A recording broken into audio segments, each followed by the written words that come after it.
Hey everyone, it's Luke here from LT Gaming and welcome back to the channel. We had an absolutely cracking 2025 and we want to kickstart your wish list for 2026. So I'm doing a high-level surface skim of some of the best strategy games coming out this year.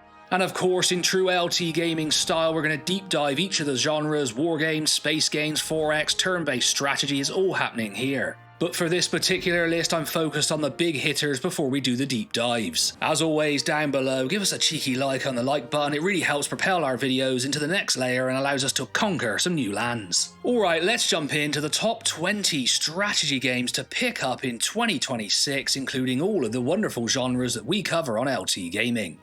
Strategos is a real-time tactics wargame set in classical antiquity, where the whole point is command friction, formations drifting, morale shocks, fog of war, terrain, flanking, and that why aren't you doing what I told you chaos. You know, just your typical ancient battle. I'll never forget that scene from the TV series Rome where Mark Antony sits over the battle and they ask him what's going on, and he says, "I've absolutely no idea." It's also typically my answer when people ask me what I'm doing at work. This one's aiming really big with 250 plus units and nearly 120 factions, spanning roughly 1,000 years from Persian War hoplites all the way to late era Rome clashing with the Sasanian Empire. What makes Strategos so anticipated is that it's chasing that digital hardcore tabletop vibe in real-time format. Not just units collide, but generals actually matter, orders matter, and positioning your command structure is part of the actual battle. On top of that, you're getting custom battles, historical battles, but no campaign structure yet. I think it's going to work a little bit like Field of Glory Medieval in that sense, and it's currently slated for 2026 with Microprose publishing. Look, it's the kind of game that our channel will go absolutely wild for and all the other YouTube channels will totally miss, but hey, it's a great addition to your wish list.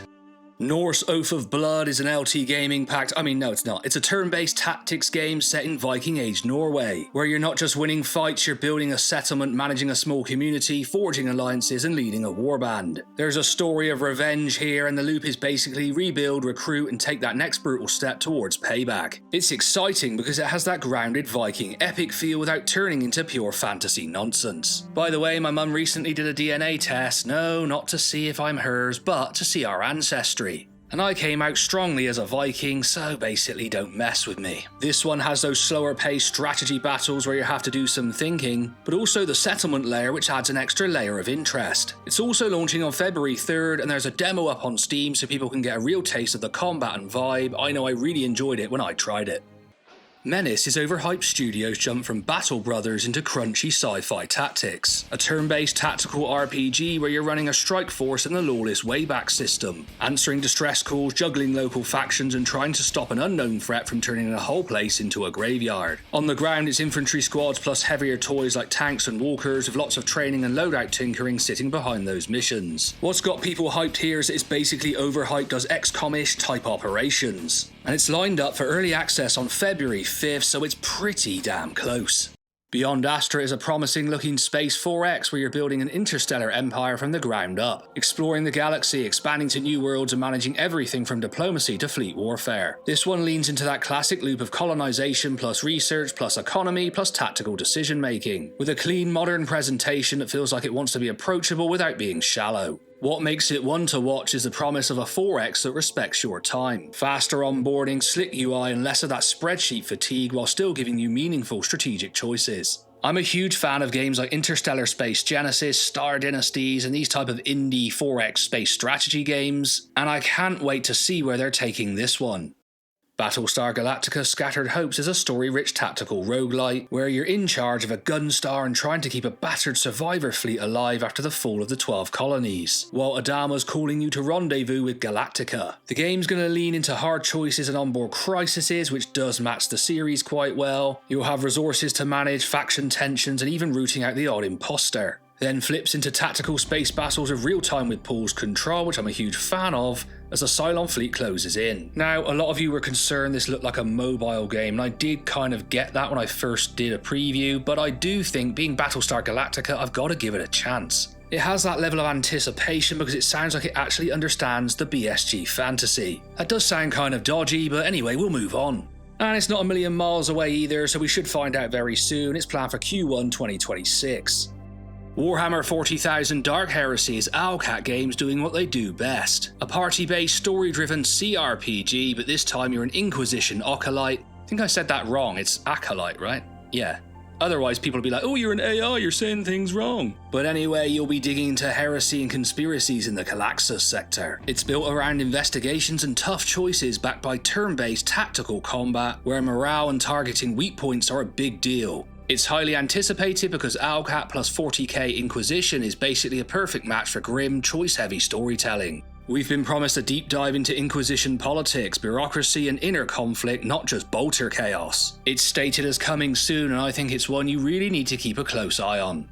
Star Trek Voyager Across the Unknown is a story-driven survival strategy game where you're basically playing captain mode, managing Voyager systems and resources, making hard calls and trying to get the ship and crew home. It leans heavily into what-if scenarios with roguelike replayability, so runs can spiral in totally different directions, and yes, even iconic characters can meet a bad end if you misplay it, or if you just want to kill Neelix off immediately. I'm cool with that. Under the hood, it's a mix of ship repair, rebuild, plus research, including some risky board tech, sector exploration for resources, plus away missions and ship-to-ship combat where crew skills matter. Now, I know there was a mixed reception to the demo. I actually did enjoy it because I like visual novels and I found it entertaining, but I certainly listened to the feedback and it's definitely going to need a little bit of fine-tuning to keep people interested. The anticipation here is of course simple. It's the Voyager premise turned into a pressure cooker strategy game where your choices actually bite, and that's the perfect fit for the Delta Quadrant. Though, you know, you could just make a new Bridge Commander game where I can walk around the Enterprise or something like that and we'd all buy it, so come on, just make that damn game. There's still a demo up if you want to try this one, and I am sort of, you know, kind of on the fence about my anticipation, but I'm happily going to approach it with an open mind. I mean, it's Star Trek. Heroes of Might and Magic Olden Era is the official prequel bringing the series back to that classic loop. Build up your towns, recruit ridiculous fantasy stacks, and throw down in turn-based tactical battles, with heroes slinging spells on top. It's being developed by Unfrozen and published by Hooded Horse now, and it's also aiming for 2026. There's also a demo available on Steam if you want to sanity check the vibe for yourself. All going to plan, Tom's already dropped a video on this and given some pretty harsh critiques while balancing it with some optimism. The excitement here is pure nostalgia plus modern polish. 6 factions to start, 100 plus heroes, a map editor, and the kind of one more turn exploration where every fork in the road feels like a decision. And if they can nail that classic HOM mood, the economy tension, the artifact hunt, the battlefield spell swings, this could be the comfy but deadly strategy addiction of 2026. Or it might end up being a fairly mediocre looking mobile style game. Let's hope it can capture some of that hero's magic.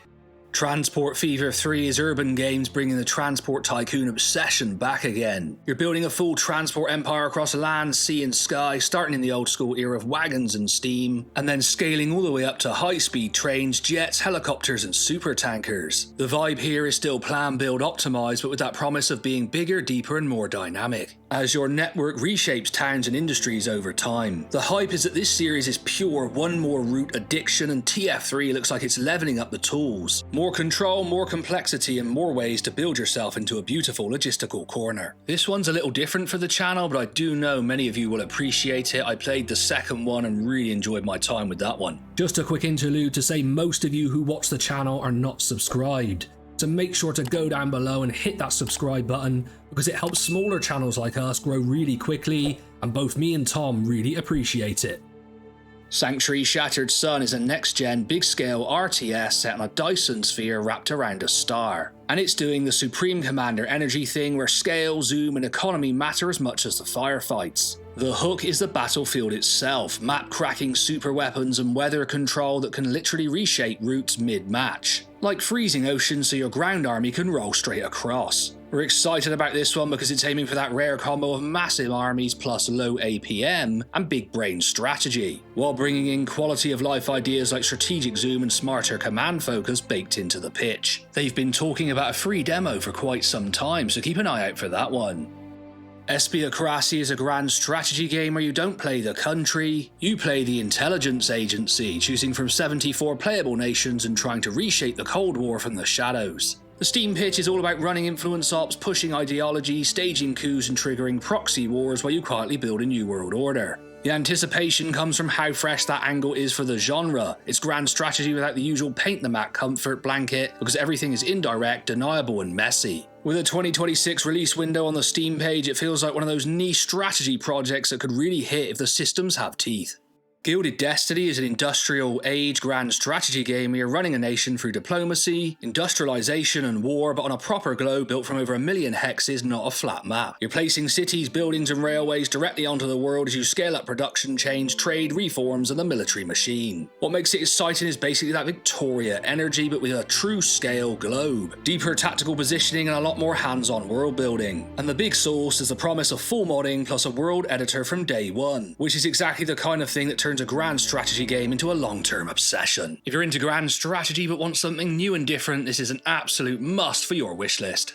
Citystate Metropolis is a creative but pragmatic city builder that's leaning hard into freedom of design. Gridless zoning, procedurally generated buildings, and a toolboxy approach where you can shape anything from a small sustainable town to a full-on futuristic megacity, with a massive LT gaming headquarters that reaches far into the sky and okay, I'm getting lost here. It's a solo project and it's landing with Steam features like Workshop. What makes it one to watch is that it's basically aiming to be a pure city planning sandbox, where the editor tools and customization are the headline feature. It's not just going to be another paint zones watch numbers go up builder. And with Q1 2026 in sight, it's close enough to feel real. In the meantime, I'm going to pick up the developer's last game to give it a shot. I don't actually know anything about the series, so let me know in the comments below. This one's a little bit different for us, but I definitely like those big city builders of old, like Sim City. I grew up with those titles, so this might be one for me to check out. Empire Eternal is a real-time strategy wargame that's basically saying all of human history is on the table. You build an empire across 20 eras, mixing classic RTS staples like base building and resource management with big tactical fights on land, sea and air. It's got both single-player and multiplayer modes and it's being published by Microprose, but the release date is still to be confirmed. The reason it's turning heads is that sheer scope. If they land even half of that through the ages escalation, it could be the kind of RTS you lose weekends to. I really love their outright promising modding support, maps, units, the lot, because games like this live or die on community creativity once the honeymoon period ends. Warhammer 40,000 Dawn of War 4 is going to be a game that Tom's absolutely obsessed with, despite me knowing more about 40k lore. And then we're going to have a huge argument and yeah, look, whatever. Of course, I'm only joking, but this is being pitched as a proper back-to-roots RTS, base building, big battlefield push and pull, and 4 playable factions out of the gate, though not having the Imperial Guard is a great shame in my opinion. They have to come as DLC. The anticipation here is obvious. Dawn of War has been sitting in that please just make it great again bucket for years. And this sounds like a direct response to that. When Tom played it, he had an absolute blast, I will tell you that. I had so many performance problems with what we were provided, I couldn't play it, which was disappointing, so they need to fix that. But overall, this is massive, and I think it's going to be a return to form, well, I just hope that it is. D.O.R.F. Real-Time Strategic Conflict is an isometric RTS set in this twisted, dystopian future where you pick one of 3 factions. Build out massive bases, factories, refineries, defences, and then churn out proper combined arms armies across land, air and sea. There's also, of course, the economy and logistics layers too, pumping oil, mining ore, collecting battlefield scrap and turning all that into a war machine, with units like Zeppelin bombers, multi-turret tanks, artillery mechs, and even psychic warriors. The anticipation is that it's trying to be that rare RTS that's equally about industrial build-up and violent frontline breakthroughs, including infantry actually storming into enemy structures for close-quarter captures. I think the RTS community is going to go wild for this one. It's looking absolutely great. Falling Frontier, yeah, I know what some of you are going to say, but I'm going to put it here anyway, is a single-player sci-fi RTS from Stutter Fox Studios, and published by Hooded Horse that puts recon and logistics at the centre of the war. You're fighting over procedurally generated star systems, designing ships, building infrastructures like shipyards, depots and refineries, and doing nasty operational stuff like raiding supply lines, laying minefields and setting ambushes in asteroid fields and nebula. Now this one has been cooking for some time. If you're fresh and naive to gaming, at least we're going to show you a pretty cool product here. But myself and Tom have seen some progress in the Discord and we would be hopeful that something substantial is delivered in 2026. And if not, then we should never speak of it again. Or we probably will. The reason it's so anticipated is that it's chasing the rarer RTS flavour where intel wins wars and the supply chain is the real front line. Plus combat leans into subsystem damage and messy outcomes. Look, it's a 2026 list, so we're gonna put it there and we're just gonna say, come on, Falling Frontier, give us something this year. Stormbinders is a turn-based strategy game in a dark fantasy world that's basically been wrecked by chaotic magic storms. And you're picking a hero, playing through a single-player campaign and trying to drag your kingdom back from the brink. It mixes global map conquest plus castle management with classic hex-based tactical battles, where positioning, army composition and spell use matter a lot, and each faction is packing 18 plus unique units to play with. The hype angle on this one is that randomized storm system. Every run shifts weather patterns on both the world map and battlefield, so it's not just same scenario, same solutions forever. And with our friends over at Slithering Publishing, it's got that nice, this should actually have depth energy for people who like their turn-based games a bit meatier. I know there's a lot of excited people in our Discord, including our moderator or new moderator, welcome to the team, about this game, and I think we also share that enthusiasm. It could end up being the better Heroes game of the year, possibly.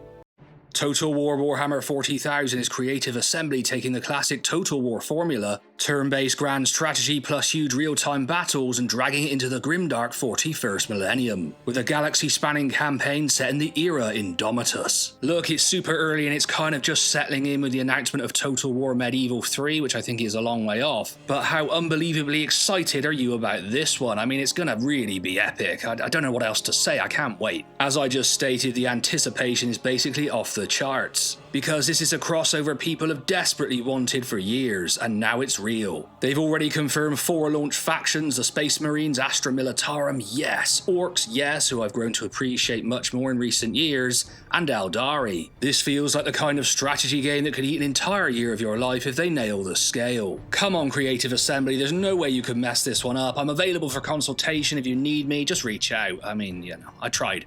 Task Force Admiral is a single-player World War II naval command sim focused on US carrier task forces in 1942, where your real weapon is your air group and your task forces supporting it. Hunting the Japanese fleet, protecting objectives, and managing that early war chaos of carrier doctrine being invented on the fly. It's published by our friends over at Microprose and currently has a planned release window of Q1 2026. I have been playing this one behind the scenes. I did a video on it if you want to check that one out, and I absolutely love it. I ended up taking hundreds of screenshots and just really enjoying my time with this one. It's an absolutely brilliant naval warfare sim, and really one of the biggest and most exciting war games on the horizon this year. The big reason to be excited is a new demo is available again on Steam, so you can actually get hands-on instead of just living off screenshots. And if you're into naval war games that try to blend sim-level detail with command decisions rather than just arcadey clickfests, this one's really going to hit that sweet spot. I enjoyed my time with this one and the subject matter so much that I've got the 2 Midway films lined up to watch. Yes, the classic Charlton Heston one and the more kind of controversial modern one. But overall, if you're into historical war games, this game is just super exciting. You really do have to get your hands on it. But I do recommend watching some tutorials before you play so you don't get frustrated. But overall, you might get that I'm super high on this one. There we go, LT Gamers, a cracking list for you to expand your wishlist throughout 2026. We're going to enjoy loads of these, and as always, I'll catch you on the next one.